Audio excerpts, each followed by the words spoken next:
With this faith, we will be able to transform the jangling discords of our nation into a beautiful symphony of brotherhood.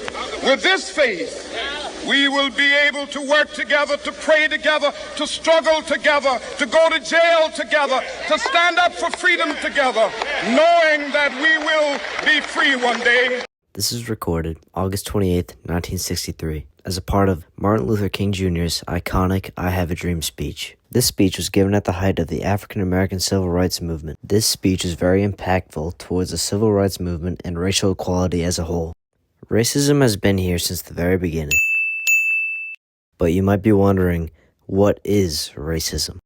Racism is defined as prejudice, discrimination, or antagonism by an individual, community, or institution against a person or people on the basis of their membership in a particular racial or ethnic group, typically one that is a minority or marginalized. What is classism? Classism is defined as a prejudice against or in favor of people belonging to a particular social class.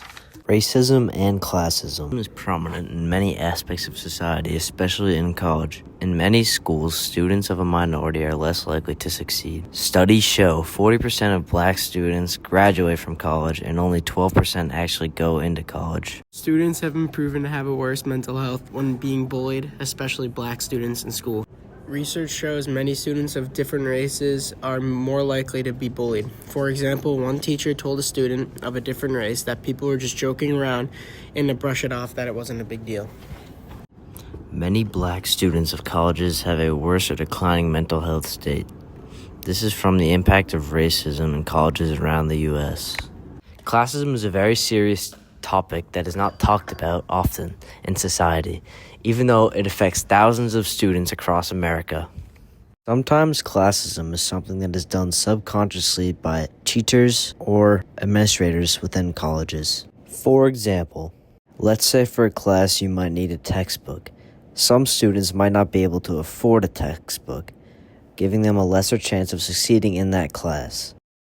Students from less wealthy families are statistically less likely to succeed because they won't have the proper resources necessary to succeed. Subconscious classism is something that many people do without even realizing. Something that might not seem like a lot of money to you might be a lot to somebody else. Colleges expect students to be able to provide their own resources with their own money without putting it into account that they might have to support a family of their own. Someone might think that classism works like this. What'd you do that for? I hate you because you're poor. But that never really actually happens. Classism is a lot more subtle and less noticeable, but can still cause major impacts on people's lives. Classism and racism are important topics that impact many students and educators at the college level of education. Classism and racism are problems that will likely be here until the end of time, but there are things we can do to help.